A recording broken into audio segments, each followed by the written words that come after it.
Rubén Cortés, muy buenas noches. ¿Cómo estás? Muy bien, te ¿Cómo te agradezco trata mucho la que hayas vida? venido. Bien. Qué bueno. Eres director del periódico La Razón. Así es. Y bueno, no necesito decir que eres cubano porque el acento lo delata. No se quita, Cubano caramba. mexicano. Así es. ¿Hace cuántos años que vives en México? Tengo un cuarto de siglo en México ya. Yo pues siempre lo digo, soy un O sea, cubano. ¿llegaste a México de cuántos años? Llegué a México ya viejo, llegué con 30 años a México. Bueno. Entonces. O sea, viviste 30 años en Cuba. Sí, viví 30 años en Cuba. ¿Conoces lo que es Cuba? Conozco muy bien, conozco. Fíjate, yo tengo el privilegio de que yo nazco en el año 64 y vivo, digamos, el periodo de oro de la Revolución Cubana, Ya. cuando tenía un puente aéreo de recursos desde la Unión Soviética. Sí. Y la verdad que en esa época el régimen cubano pues usó el dinero, lo usó en imagen, en el deporte, lo usó en la educación, en la Sí. salud, Eso. hasta Bien. que duró. Claro. Pero entonces llegaste de 30 años, Ajá. ¿no? Y bueno, tienes una visión bastante crítica, fundada, y además por tu trayectoria, sobre el régimen cubano. Y acaba de estar Obama recientemente en Cuba. Fue una visita que comienza como una especie de deshielo de relación entre Estados Unidos y Cuba. No fue muy bien tratado Obama. No.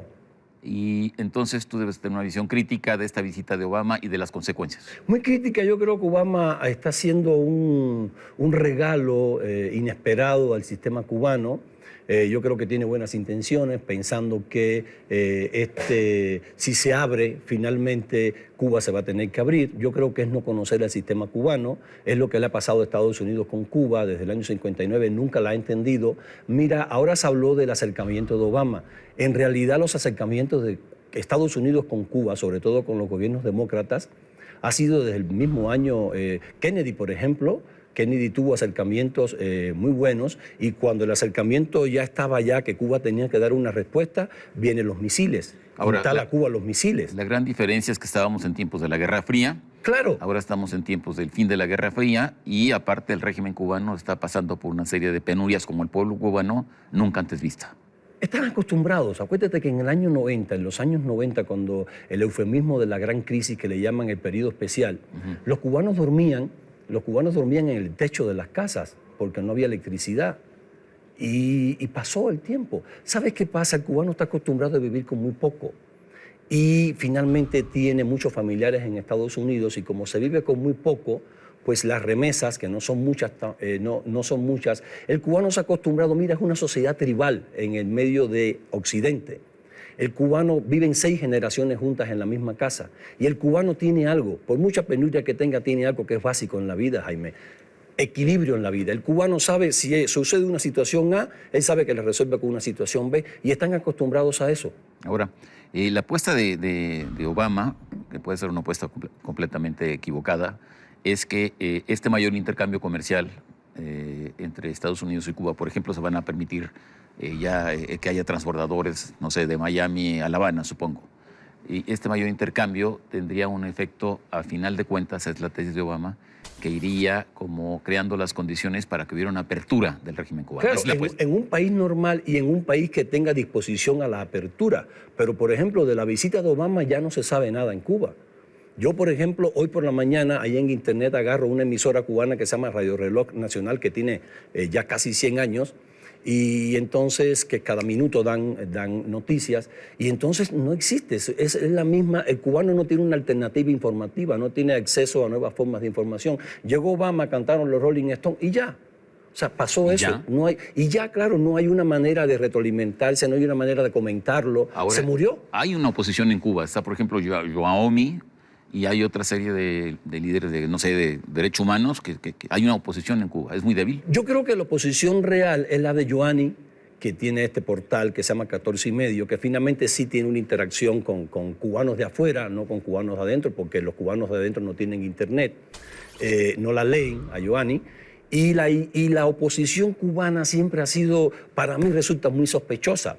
Finalmente la oposición cubana, ahora las damas de blanco, que son las más conocidas, están peleadas entre ellos porque el dinero que le llega de Estados Unidos, de organizaciones, ONG o la CIA, como se llame, están peleadas por el dinero y finalmente siempre el gobierno cubano filtra permea todas esas organizaciones. No hay una disidencia real en Cuba organizada. La iglesia, que sería uno de los cementos que podría unir a los cubanos en determinado caso cuando mueran, que yo tengo duda que muera algún Castro alguna vez. No ha muerto ninguno todavía. No, son eternos. Sí, son eternos, todavía no ha muerto ninguno. Y entonces, y el más viejo nació en el año 21.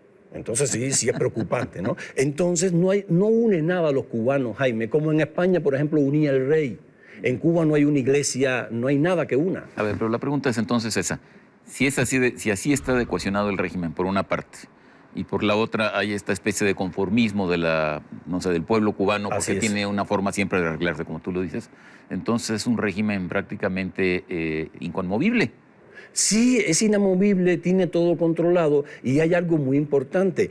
Hay capas en ese régimen que finalmente cuando mueran, vamos a suponer que mueran los Castro, para seguir con la ironía, ¿quién los va a sustituir? Pues los va a sustituir la gente que ellos están preparando en el poder, que son muchos. O sea, son gente que vive de ese poder. Digo, al final yo creo que va a cambiar, tiene que cambiar. ¿Cuándo? Pero, no sé, es un país donde es muy importante. En Cuba la política es lo que se ve.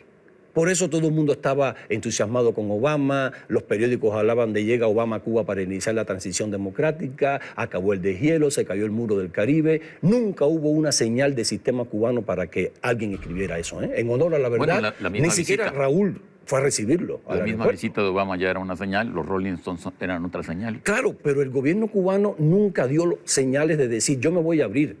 Primero, Raúl Castro no va a recibir a Obama al aeropuerto, es una descortesía, era una visita importante.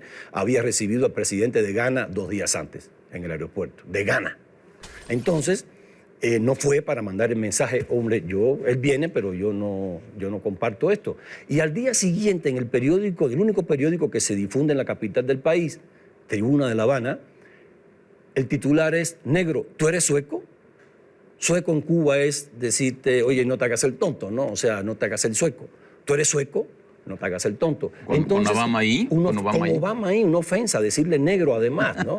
Entonces, fueron muchos mensajes para decir, nosotros no estamos de acuerdo. Ahora, aparte de eso, después de la visita de Obama viene una reunión del Partido Comunista donde Fidel tiene presencia y parece todavía endurecer más el asunto. Claro, primero, cuando se va Obama el segundo día, Fidel escribe una carta kilométrica en Granma diciendo, bueno, aquí no ha pasado nada, ¿eh?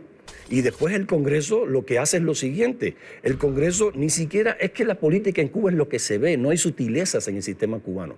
Ni siquiera dijeron, vamos a mandar un mensaje.